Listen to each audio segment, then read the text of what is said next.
This is part 3 of the multiple regression series. We'll be continuing our discussion of dummy variables. Now we'll be able to handle situations where our categorical predictor has 3 or more levels. We'll also work in a discussion of transformations, how to use them, and when they might be helpful in the context of multiple regression. In the previous video, I'd said for a categorical predictor with k different categories or levels, we're going to need k minus 1 dummy variables. So for example, let's say we want to build a model where we incorporate the season. And we have 4 seasons. We'll need 3 dummy variables to fit this all in. To start, pick one of your categories to be the baseline. Doesn't really matter which one. I just started at the beginning. How about winter? So remember we said we're going to use ones and zeros as sort of an on-off switch. So if winter is the baseline, it's going to be off, or it'll get 0 for all the dummy variables. For the remaining seasons, we're going to need them to be on in exactly one column. So let's make a column to designate, which observations occurred in the spring. We already know winter would be off. Spring, though, should be on. So any row that occurred in the spring would get a 1. Anything that happened in the summer or the fall would be a 0. Then in the next column, we'd have a column to represent who was in the summer. So only the summer observations would get a 1. Everybody else gets 0s. And then you're probably seeing the pattern. Our final column would be to indicate the fall observations. They would all get 1s, and every other season has 0s. All right, so every season then has a unique combinations of 0s and 1s, with the baseline kind of being the somewhat concealed one, where it's the absence of any 1s. So our main example is going to be modeling the price of jewelry diamonds. So there's several factors affecting the price, most notably the 4 C's, which are the carats, the quality of the cut, the clarity, and the color. So for our first dummy variable here, we're going to look at the color. So I don't know why they started with the letter D, but they did. So in alphabetical order, starting with D is the most colorless diamond. And then as you go later in the alphabet, towards D, more yellow. Now we'd need a lot of dummy variables there. So we're just going to focus on a couple different colors. How about D, the super colorless ones? G, which is still quite good at the top of the near colorless range, and then I, which is a little deeper into the near colorless range. We're also going to incorporate the weight or carats of the diamond, because obviously with diamonds, the size is very important. All right, so how might we set this up? There's several ways to do it correctly. You just have to pick one of your colors to be the baseline. I thought that, how about we have the most yellow, which is still not very yellow, the I diamond, be the baseline, because it's going to be the least expensive. And then for our dummy variables, we'll think about adding on to the price. You could also start with the most expensive and work your way down, or you could pick the middle one and then think about, well, sometimes we'd have to add and sometimes we'd have to subtract. Doesn't really matter. All right, so if I'm setting color I as the baseline, it's going to get 0s for all the columns. I should have mentioned first, we have 3 colors, so 2 dummy variables. All right, if I get 0s, we need 1 column to designate the D's and 1 column to designate the G's. And it doesn't matter which order you present those, so long as for each row, each color only has a 1 in a single column at most. So D has a 1 in the D column, G has a 1 in the G column, and I, the baseline, is all 0s. All right, we saw how to recode data in the previous video. Because we need two dummy variable columns, we're going to need to recode twice. So I'll go through this quickly and jump, but planning out what I'm going to do, I'm going to create a new column designating the Ds. So the Ds will get 1s, and the other colors will get 0s. Sorry, the highlight here made this disappear. And then I'm going to go back in and make another column for my G dummy variable, where the G's will get 1s and the others get 0s.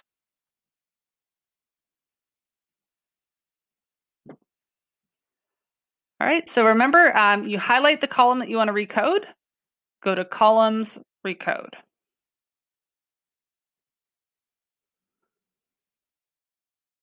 Let's do the D first. So the D used to be D. We're now going to call it 1. And the other colors will get 0s. I did that funny thing again, but I'm pretty sure if we press Recode, this should work. So all these D diamonds up here have 1s. If we scroll farther down, the G diamonds are 0s. And the I diamonds are also 0s. So this was successful. We'll recode again to get the second dummy variable.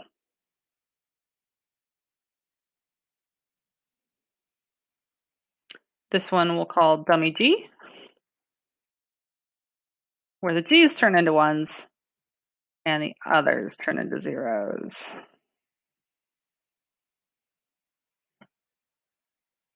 So let's confirm that it worked. So dummy G is here.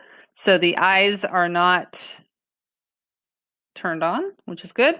The G's are, the D's are not. So there we go.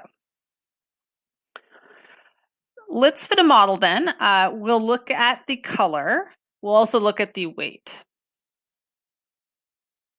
And we're predicting the price.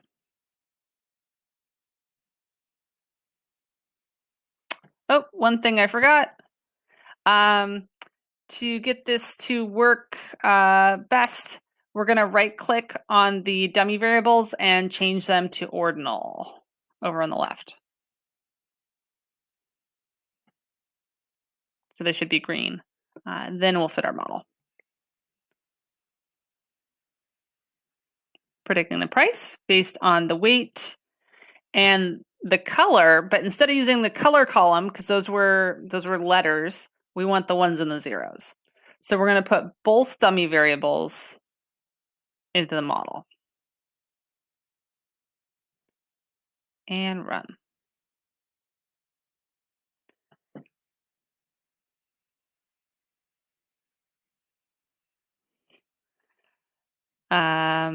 So think about the model we just constructed. So every model has an intercept. And then we have this first beta coefficient times the weight, a second beta coefficient times the color G dummy variable, and another coefficient, pardon me, that should be a beta 3 here, and an X3,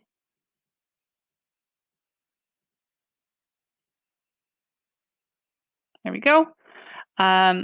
So those are designating what's color D or not.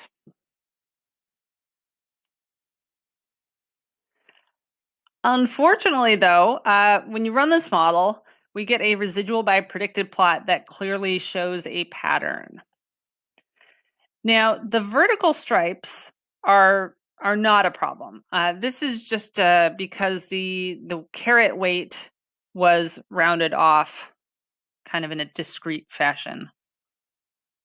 So notice the weights here are 1.02, 1.01, 1.0. So, as it jumps to the next 1/100th of a caret, there's a little gap.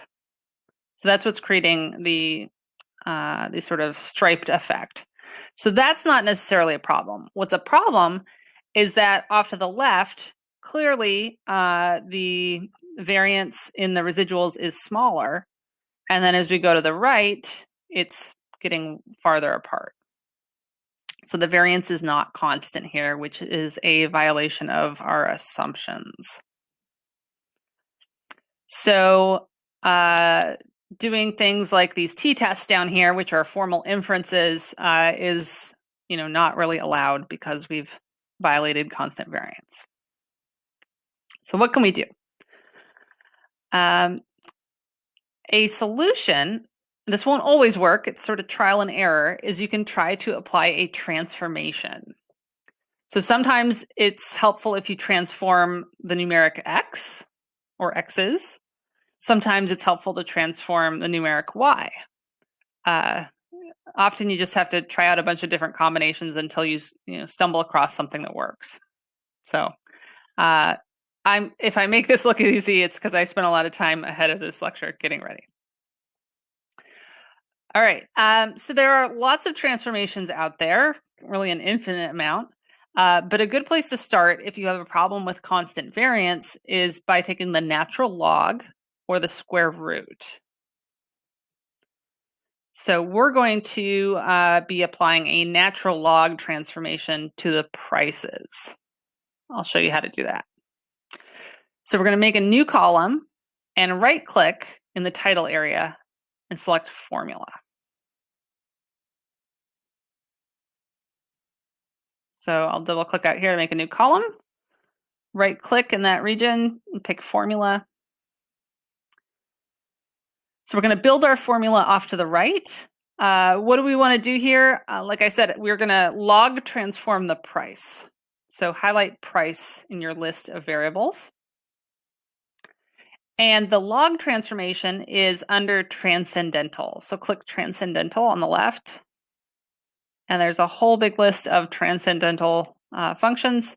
We're going to pick ln for natural log. So if it works, it should look like this. If you would want to do square root, there's a little root button at the top you could have picked instead. The natural log is going to work better here, though. So press OK. And this column will fill in. So Jump went ahead and took the natural log of all the prices. I'm going to go ahead and retitle this column so I don't forget what it is.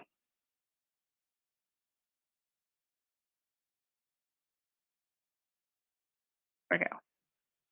All right, let's go back and fit the model again. The only change we're going to make is that instead of price for y, we're going to use the log of the price.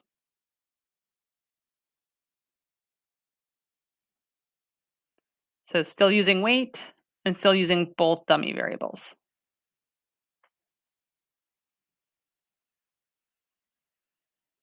Cross your fingers for the residual by predicted plot. So still stripy, but it looks a lot more stable, or the thickness is the same across the plot more or less.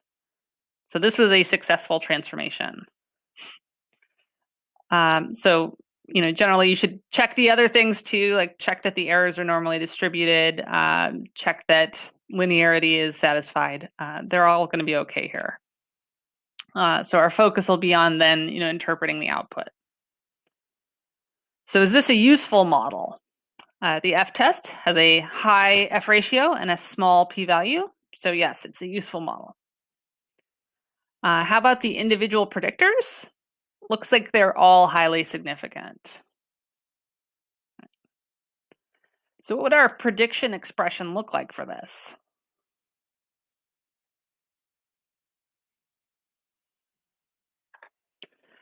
Like other models that we've built, we're going to look at those estimates. Those are estimates of the true beta parameters. So our predicted log of the price would be, got to turn on my pen.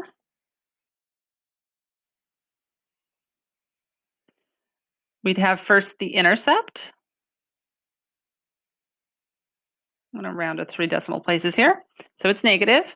Then we'd add in this beta coefficient times the weight.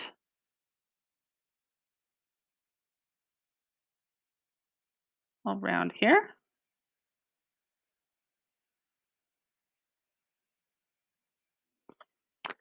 Then we have our dummy variables. So remember in the previous video, we had to match up like 0 if female, 1 if male. So it's like that here.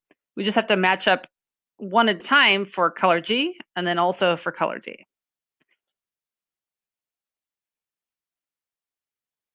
Oh, so here's my big bracket. So we'll be adding in 0.337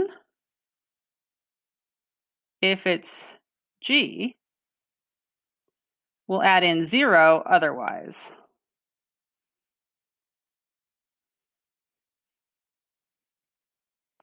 And then last, another bracket to match up. We'll add in 0.211 if it's D and 0 otherwise. All right, so like last time, the baseline has the simplest prediction expression. For the baseline, an eye color diamond, it would just be this first part. If it's a G, you'd also add in this part. If it's a D, you wouldn't do this part, but you would do the one on the end. All right, so let's predict the log price of a 1.01 carat diamond that's colored G. So we will have the intercept. We'll have the partial slope for weight times this specific weight.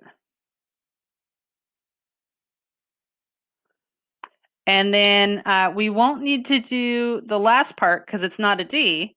We will have to do the first match for the G. So we'll be adding in 0.337.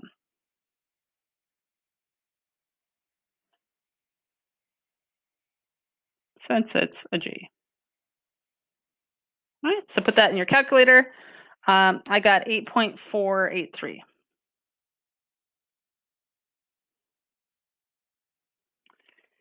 Now the units, we started with carats for weight, but we took, we started with dollars, but we took the log. So this is in log dollars.